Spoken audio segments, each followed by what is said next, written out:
Il était une fois un soldat de l'Empire. Il avait fait les guerres de Napoléon au Portugal, en Espagne, 1808 par là. Et lui, il était content parce que la guerre est finie. C'est bien quand la guerre est finie.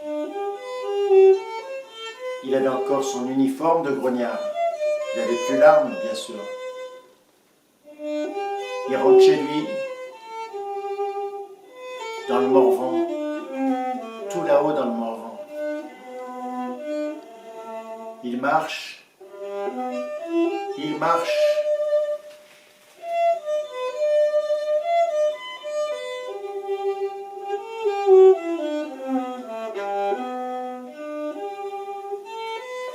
Il a traversé les Pyrénées, il a traversé l'Ariège, il est monté vers le Lot.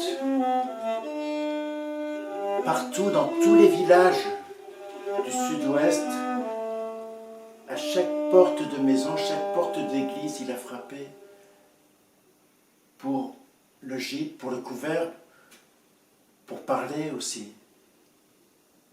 Et on ne lui a pas ouvert. Dans tout le sud-ouest, on ne lui a pas ouvert. Alors, quand un jour il arrive sur ce village du Périgord, il voit une place qui lui semble accueillante avec des pavés, la fontaine. Vous voyez, l'hiver a avancé, alors il y a de la neige sur les pavés. Mais le soldat de l'Empire, il a dormi partout, quoi. Alors il pose son sac sur cette place et il se dit, aujourd'hui, je ne frapperai pas aux portes. Il sait que partout il y a des yeux, hein, derrière chaque fenêtre, chaque porte. Mais non, il ne va pas demander. Il s'installe là, il sort son tapis de soldat, il sort sa marmite rouge de son sac. Il met de la neige dans la marmite, il cherche du petit bois, il y aura un soldat de l'Empire, il ne lui faut pas grand bois pour faire un feu. Il commence à chauffer la neige pour que ça donne de l'eau. Et il regarde bien les portes, les fenêtres. Il sait qu'il est regardé de partout. Alors, ostensiblement, il cherche un caillou.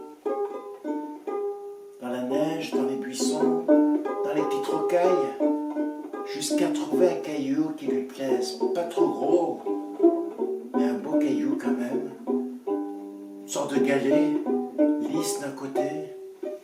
Il le frotte contre l'uniforme jusqu'à ce que ça soit correct pour le mettre dans la soupe. Il le met dans sa marmite.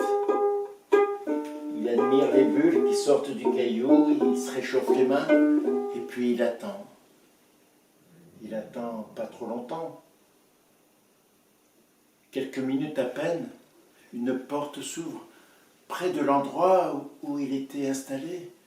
La première maison, c'était un homme qui était grand, un homme grand, long comme un jour sans pain, avec un visage rectangulaire, un petit sourire pincé, qui vient s'inquiéter, qui est intrigué de cet homme installé au milieu de la place, avec une marmite qui chauffe. « Mais qu'est-ce que vous faites là, mon ami ?»« Ben, je fais la soupe aux cailloux. Je reviens de la guerre. J'ai pas grand-chose à manger, et dans le Grand Sud-Ouest, j'ai vu qu'il y avait de la famine. Alors je fais ma soupe. Regardez, de l'eau, un caillou. Une recette de ma mère, une recette du Morvan. Oh, ça alors. Oui, le soldat continue en disant, ma mère disait toujours, il faut que le caillou soit accueilli par l'eau, et que l'eau accueille le caillou. Pour qu'il y ait de l'accueil, ben ouais, ce qui est bien, c'est de mettre des lardons, du gros lard ou de gros sel. Mais bon, par ici, il n'y en a pas. Donc, ben l'homme, c'est ce qu'il dit. Il dit, je vais aller voir ma femme. Elle doit bien avoir du gros lard, ma femme. On est quand même dans le sud-ouest, hein, quand même. Donc il est allé voir sa femme.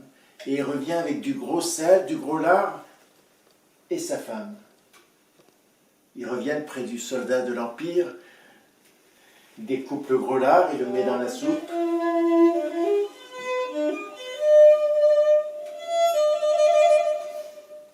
Ça commence à sentir bon. Ils sont bien.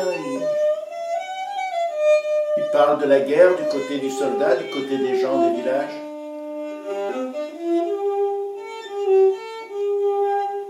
Et plus loin, une autre porte s'ouvre. Un homme rond, débonnaire, avec des bretelles et un petit chapeau, qui s'approche. C'est l'adjoint au maire qui vient vous voir. Et l'adjoint au maire vient devant le soldat de l'Empire, se présente, et le soldat de l'Empire, il dit, je me présente aussi. Il dit, je suis en train de faire la soupe aux cailloux. C'est une recette du Morvan. Il n'y a pas grand-chose à manger par ici. Monsieur m'a donné du gros lard pour accueillir le caillou. Et puis il dit à l'adjoint au maire, ce qui est bien une fois que l'accueil est fait, c'est que chacun marque sa différence, qui est le goût de l'eau et le goût du caillou. Pour ça, il faut des oignons et de gousses d'ail, quoi. C'est ce que mettait ma mère. Mais ça, vous n'avez pas ça par là, vous n'avez pas ça. Voilà, l'adjoint au maire dit, bon, je vais demander à ma femme. Il est allé voir sa femme. Et il est revenu avec 3 oignons, 2 gousses d'ail et sa femme. Ils ont épluché tout ça, ils ont jeté ça en pluie dans la marmite. Et ça donne.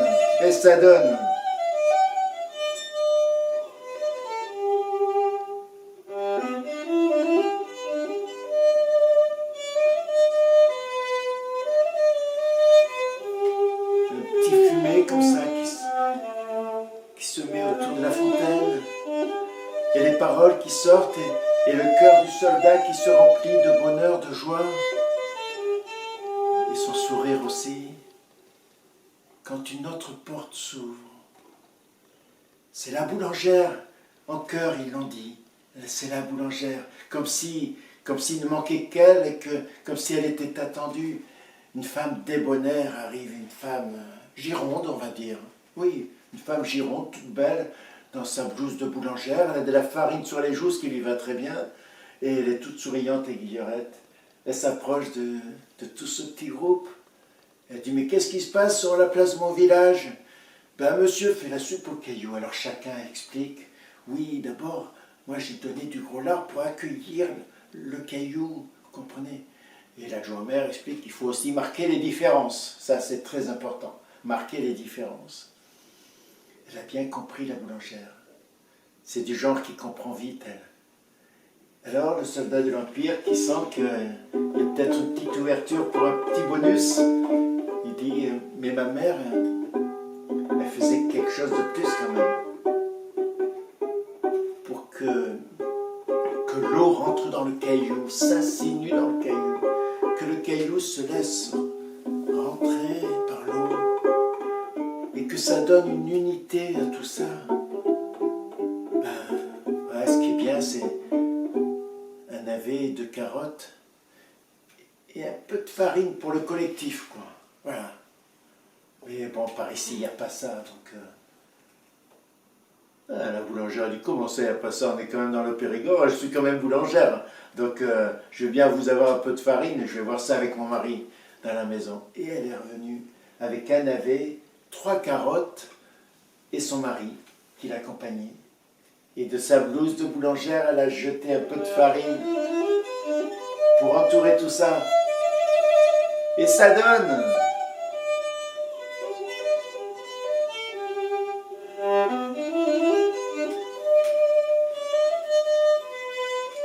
Et ça donne.